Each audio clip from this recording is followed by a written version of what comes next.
Toque, toque, toque. 3 batidas na porta.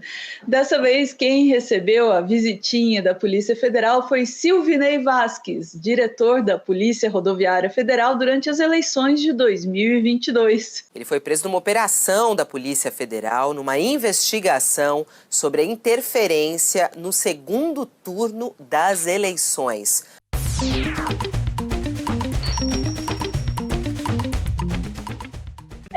Sofia, parece que organizar barreiras para impedir os eleitores de chegar nas urnas pode resultar em prisão se o golpe não der certo. Quem poderia imaginar?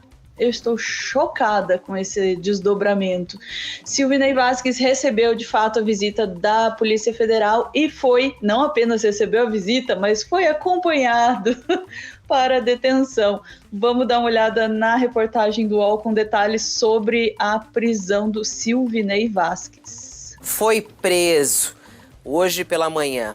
Ele foi preso numa operação da Polícia Federal, numa investigação sobre a interferência no segundo turno das eleições. A Polícia Federal cumpre ainda 10 mandados de busca e apreensão em Santa Catarina, Rio Grande do Sul, Distrito Federal e Rio Grande do Norte. Ele teria sido preso em Florianópolis, Silvinei Vasquez. Em depoimento ontem na CPI do 8 de janeiro, o ex-ministro da Justiça, Anderson Torres, diz que nunca interferiu na Polícia Rodoviária Federal e que ninguém deixou de votar no segundo turno das eleições presidenciais. Isso, inclusive, foi falado justamente por causa daquela operação que aconteceu exatamente no dia do segundo turno das eleições, principalmente no Nordeste, e que, imediatamente, quando começou a acontecer, Alexandre de Moraes, que estava no Tribunal Superior Eleitoral, ele justamente mandou suspender essas operações. A gente vai saber mais detalhes daqui a pouquinho a respeito do conteúdo dessa operação da Polícia Federal, mas muito se fala sobre a influência de Silvinei nas eleições nesse sentido, né? E também justamente por ele ter declarado voto a Bolsonaro na véspera das eleições. Essa é a questão, então. Silvinei, vamos entender isso. Ele era diretor da Polícia Rodoviária Federal durante as eleições do ano passado.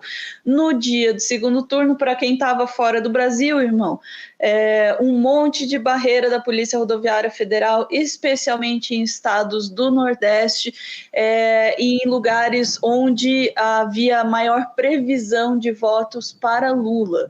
E aí, eu lembro vividamente desse dia do segundo turno das eleições. Durante esse dia, notícia de bloqueio nas estradas, de ônibus parado, de gente tentando ir a pé, 25 quilômetros a pé para chegar nas urnas, e todo mundo indignado com aquela situação que parecia, de fato, muito irregular. No entanto, uma coisa me chamou muita atenção, e eu lembro particularmente de espumar em relação a isso. O próprio Alexandre de Moraes, que tinha dito, não pode fazer barreira, não pode fazer isso, e estava todo mundo esperando uma declaração do Alexandre de Moraes, e ele chega lá no final assim, do dia, falando, olha, o negócio que a gente teve, umas coisas aí e tal, mas não foi nada não, todo mundo conseguiu votar, tá tudo bem, não há questão nenhuma aqui, fiquem tranquilos que deu tudo certo na eleição. Eu lembro de ficar muito indignada com aquilo, Sofia, né? De falar, o Alexandre de Moraes, a gente estava esperando que ele, viesse aqui e falasse, mandasse parar esse negócio imediatamente, tivesse bufando e tal. E ele parece que botou um paninho quente.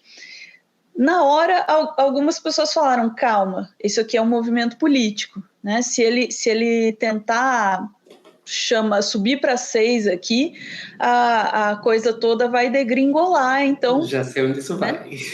Ele foi dando uma segurada, mas agora parece que finalmente a conta chegou, a conta chegou para o Silvinei, é isso?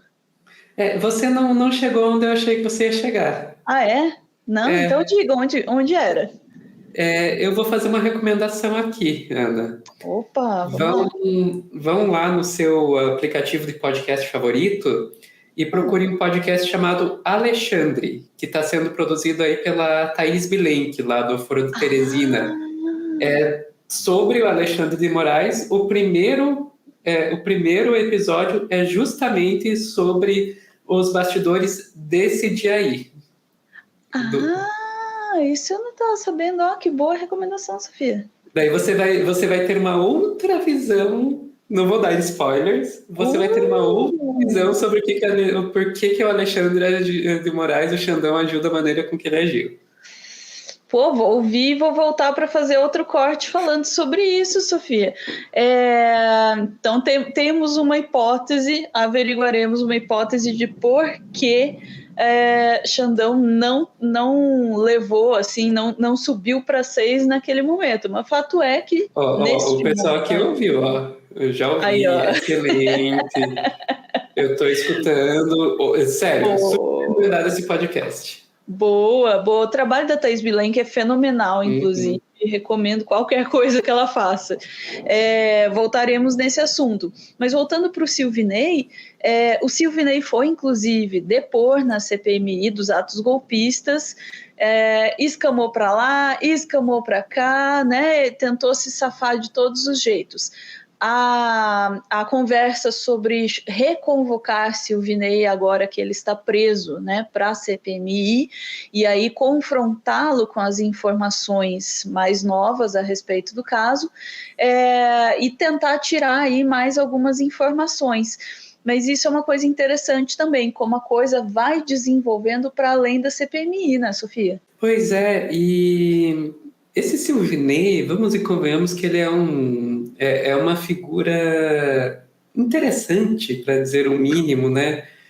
Porque quando rolou essa história dos bloqueios, ele chegou a ser convocado, né, para perder o cargo dele como diretor, né, para ser exonerado. E o cara meteu não, agora eu tô de férias, daqui 30 dias vocês me demitem, sabe? Também, quando ele foi lá para a CPMI, também, gente, ele deveria ter saído preso lá, porque o cara mentiu, mas assim, o dia seguinte da CPMI, o pessoal que faz fact-checking, né, teve muito, dia seguinte não, no mesmo dia, né, o pessoal que faz fact-checking, assim, tipo, tinha material adoidado para trabalhar. Enfim, é uma figura que, assim, para começar, o simples fato da gente estar falando do diretor da PRF já é algo que mostra a situação estranha que nós estamos vivendo. Porque, sério, alguém sabe o nome de algum outro diretor da Polícia Rodoviária Federal antes de Silvinei Vasquez? Boa questão. Né? Como é que este cara veio a ganhar tamanha notoriedade? Fazendo o que fez. Exato, é uma coisa desse momento histórico que a gente está vivendo no Brasil. Por falar nisso, Sofia, vamos recapitular aqui o histórico do Silvinei Vasquez.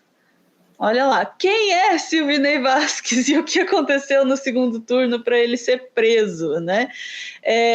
Bom, o que aconteceu no segundo turno para ele ser preso a gente já sabe, organização de bloqueios nas estradas, visando especialmente estados e localidades que tinham projeção de maiores votos para o Lula, ou seja, uma tentativa, trocando em miúdos, uma tentativa de manipulação, de interferência. Consegue entender isso? Eu vou tirar até um pouquinho aqui para voltar. Vocês conseguem entender a gravidade disso? É um cara que era diretor da Polícia Rodoviária Federal tentando interferir no resultado das eleições. Cara, a posição que esse cara se pôs. Mas voltando aqui para quem é Silvinei, né? Silvinei é o cara que, além de fazer tudo isso, também revogou... editou uma portaria, né, para revogar a Comissão de Direitos Humanos da Polícia Rodoviária Federal. Lembre-se que a Polícia Rodoviária Federal é a mesma que assassinou Genivaldo de Jesus Santos com basicamente uma câmara de gás improvisada dentro de uma viatura. Silvinei Vasquez também foi condenado em 2000, quer dizer, ele foi condenado por agredir um frentista em 2000, né? Não sei exatamente quando ele foi condenado. Ele agrediu o frentista porque o frentista se recusou a lavar um carro da corporação, então Silvinei bateu no cara e aí depois foi condenado por isso, né? Então é desse cara que a gente está falando, Sofia? É desse cara que a gente está falando. Agora, uma coisa que eu quero saber, Ana, sabe o que é? Que um outro caso que ele foi discutido muito, o nome de Silvinei Vasquez, que apareceu nos noticiários, foi aquela história do salário dele, né? Que ele foi exonerado e continuou com o salário. Eu queria saber o que vai acontecer agora, se agora ele finalmente perde o saláriozinho de R$23 mil que ele tem. Gente, o que o cara precisa fazer para perder esse salário, né? Inacreditável. Bom, talvez sendo preso, mas olha lá. Né? Isso se ele não for... eu não sei, né? Então, não, porque a gente já viu até Morto Muito Louco, né? Lá o Ailton Barros, que foi preso e daí a esposa começou a ganhar a pensão como se ele tivesse morto, né?